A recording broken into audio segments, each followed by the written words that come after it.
Emergency के 50 वर्ष पूरे हुए हैं। अभी आपके सामने एक पुस्तक का भी विमोचन किया है, जिसकी प्रस्तावना भारत के पूर्व प्रधानमंत्री श्री एच.डी. देवगौड़ा जी ने लिखी है। प्रधानमंत्री नरेंद्र मोदी जी जब गुजरात में नौजवान सामाजिक कार्यकर्ता के रूप में कार्य कर रहे थे, तब उन्होंने भी इमरजेंसी के दौर के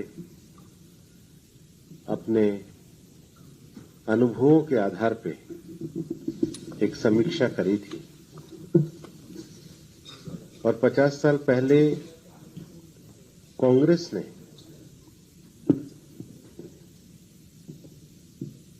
इमरजेंसी के माध्यम से देश के संविधान की हत्या करने का प्रयास किया था। जो डॉक्यूमेंट भी निकल कर आ रहे हैं, वो डॉक्यूमेंट ये बता रहे हैं कि इमरजेंसी लगाने के पीछे एक कारण तो ये था कि इंदिरा गांधी जी की इलेक्शन पिटीशन इलाहाबाद हाईकोर्ट के जज जगमोहन लाल सिन्हा ने उनके खिलाफ निर्णय दिया था। उन्होंने प्रधानमंत्री रहते हुए अपने पद का दुरुपयोग किया था। बाद में जब वो सर्वोच्च न्यायालय में भी गई थी तो उनको प्रोटेक्शन इंटरिम इतना ही मिला था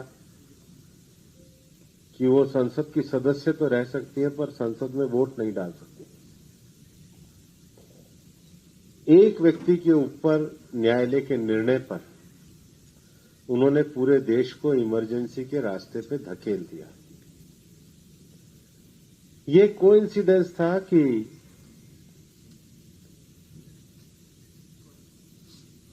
उसी से पहले दो बड़े आंदोलन, गुजरात नवनिर्माण आंदोलन और संपूर्ण क्रांति आंदोलन को पूरी तरीके से दबाने का प्रयास हुआ। कांग्रेस के मुखपत्र नेशनल हेराल्ड में आर्टिकल लिखा गया कि देश में एक दलीय प्रणाली होनी चाहिए। तो उस समय शायद इंदिरा जी की मंशा ये रही होगी कि देश में सभी राजनीतिक दलों के नेताओं को बंद कर दो, ताकि चाइना की तरह सिंगल पार्टी सिस्टम रहे। उस समय बीके नेहरू, जो नेहरू जी के कजिन थे, उन्होंने लेटर लिखा। पहले नेशनल हेराल्ड ने लिखा, बीके नेहरू ने कर लिखा, और उस पे उन्होंने अपनी पार्टी के अंदर एक कमेटी भी बना दी। तो ये जो कांग्रेस का एक सिस्टमेटिक प्रयास इस देश में रहा है कि कांग्रेस माने परिवार और परिवार माने देश, इसी का ये परिणाम रहा है कि कांग्रेस के अधिनायकवादी एक दलीय शासन प्रणाली की ही उत्पत्ति, ओरिजिन इमरजेंसी के रूप में थी, जिसमें मीडिया को सेंसर का सामना करना पड़ा, देश के नागरिकों के अधिकार छीने गए, विपक्षी दलों और गांधीवादी संस्थाओं को जेल भेजा गया, देश में एक ओबीडिएंट जुडिशरी, कमिटेड ब्यूरोक्रेसी का निर्माण करने का प्रयत्न किया गया। ये तो इस देश की जनता के अंदर जो स्वाभिमान की भावना थी और लोगों ने जो संघर्ष किया, लोकतंत्र के लिए संघर्ष किया, इमरजेंसी का खात्मा हुआ।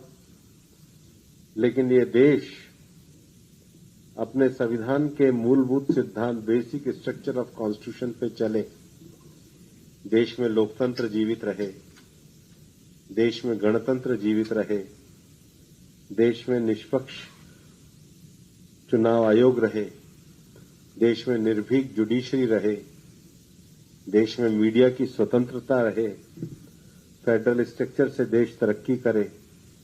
इसके लिए देश के लोकतंत्र को बचाने के लिए इमरजेंसी का अर्थ है कि देश न कभी लोकतंत्र की हत्या के इस दिवस को भूला है और हम लोकतंत्र को बनाए रखने के लिए इसको भूलेंगे भी नहीं।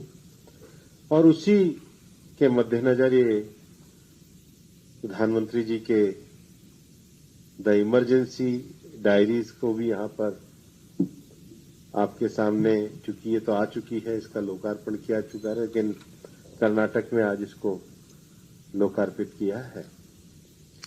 दूसरा एक बड़ा विषय है कि इस देश में कांग्रेस ने ओबीसी समाज के साथ हमेशा धोखा करने का काम किया है। ओबीसी को जो आरक्षण देश की आजादी के बाद मिलना था, वो कांग्रेस ने काका कालेलकर कमीशन की रिपोर्ट को दबा करके लागू नहीं होने दिया। मंडल आयोग भी तभी बना जब इस देश से कांग्रेस समाप्त हुई और गैर कांग्रेस सरकार जनता पार्टी की सरकार आई। अगर जनता पार्टी की सरकार नहीं आती तो मंडल आयोग भी कभी नहीं बनता।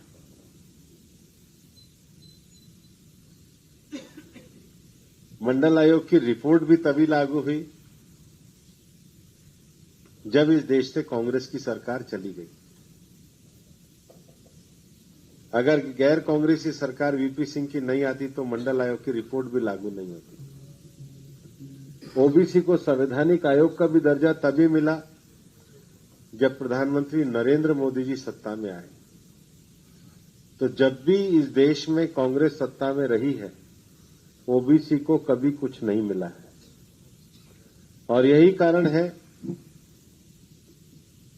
कि जो ओबीसी का वर्गीकरण का विषय कर्नाटक सरकार, सिद्धारमैया जी की सरकार ने ठंडे बस्ते में डाल दिया उनके हाईकमान के इशारे पे, और वो कभी भी इसको न्याय नहीं देंगे। भारतीय जनता पार्टी ने 1931 के बाद, आजादी के बाद पहली बार जातिगत जनगणना को स्वीकृति दी है। हमारी सबका साथ सबका विकास की नीति समाज के सभी वर्गों के साइंटिफिक डाटा के आधार पे उनके जीवन में परिवर्तन लाने के लिए कार्य कर रही है। पिछले 11 वर्षों में मोदी जी के नेतृत्व में की गई कल्याणकारी नीतियां, गरीब कल्याणकारी कार्य इसी उद्देश्य के साथ किए गए कि समाज के हर वर्ग का विकास हो। और इसलिए हमारा सबका साथ सबका विकास का अर्थ सामाजिक न्याय को देश के कोने कोने में पहुंचाना है।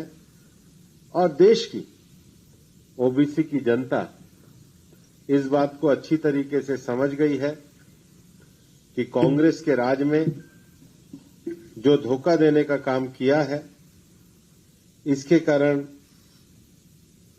कांग्रेस के राज में कभी भी ओबीसी को न्याय नहीं मिला है। कांताराज कमीशन की रिपोर्ट को लागू न करना, सोशल जस्टिस की जगह पर अपने पॉलिटिकल हिसाब को तय करना, ओबीसी की जगह मुस्लिम अपीजमेंट को आरक्षण का आधार बनाना, 165 करोड़ रुपए की जो रिपोर्ट है उसको डंप करना, और सबसे बड़ी बात है कि जो हमने भी नीतियां अपनी सरकार में बढ़ाई थी उनको भी पीछे करने का काम कांग्रेस सरकार ने किया है। देश में जो रजिस्ट्रार होते हैं जनसंख्या के, उनके पास ये अधिकार होता है कि वो जनसंख्या करें। आजादी के बाद पहली बार हम लोग कास्ट सेंसस करने जा रहे हैं और इस कास्ट सेंसस के माध्यम से सोशो इकोनॉमिक, कास्ट, एजुकेशनल सारे एस्पेक्ट को हम जिम्मेदारी के साथ कर रहे हैं। कांग्रेस के द्वारा इस संबंध में लगाए जाने वाले नारे धोखे देने वाले हैं। उनके द्वारा उठाई जाने वाली बातें उनके इतिहास से मैच नहीं खाती। उनके लिए ये संविधान की किताब को जेब में रखने जैसा है और हमारे लिए संविधान को उसकी स्पिरिट के साथ, बाबा साहब अम्बेडकर की भावना के साथ जन जन में लागू करने का है। धन्यवाद। उनका तो 70 साल सरकार रही, उन्होंने क्यों नहीं करा? उनकी तो 70 साल सरकार रही, उन्होंने ओबीसी के रिजर्वेशन को क्यों नहीं लागू किया? उनकी तो सरकार रही, उन्होंने काका कालेलकर कमीशन को क्यों दबाया? उनकी तो सरकार रही, उन्होंने मंडल आयोग को लागू क्यों नहीं किया? उनकी तो सरकार रही, उन्होंने ओबीसी को संवैधानिक आयोग का दर्जा क्यों नहीं दिया? और उन्होंने ये जो कमीशन है कांता राज की, इसको डंप क्यों किया? पहले कांग्रेस वालों से आप जवाब लेके आओ, फिर मैं उसका उत्तर दूंगा। मैं इस तरीके से देख रहा हूं कि कांग्रेस के घमासान में वो एक दूसरे को बेईमान कह रहे हैं। अब वो कौन असली है वो तो कांग्रेस के ही लोग बताएंगे, पर जनता जानती है कि सरकार पूरी तरीके से बेईमानी और भ्रष्टाचार की सरकार है। विकास में विश्वास करते हैं, समाज के हर वर्ग को न्याय देने में विश्वास रखते हैं और उसको लेकर के हम सब लोग आगे बढ़ रहे हैं। इस समय सबसे बड़ा मुद्दा कांग्रेस के द्वारा जो ओबीसी को धोखा दिया है वो चल रहा है और हम ओबीसी के न्याय के लिए काम करेंगे।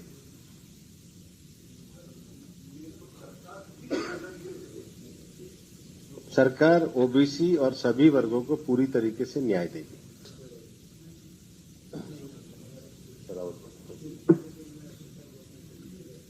हो गया, उसको अभी एनबीडब्ल्यूएल की मीटिंग में पूरा डिस्कस कर लिया, अभी 2 दिन पहले देहरादून में। ऊर्जावान, नौजवान और कर्नाटक को दिशा देने वाली लीडरशिप है और हम कर्नाटक में नई सरकार बनाएंगे।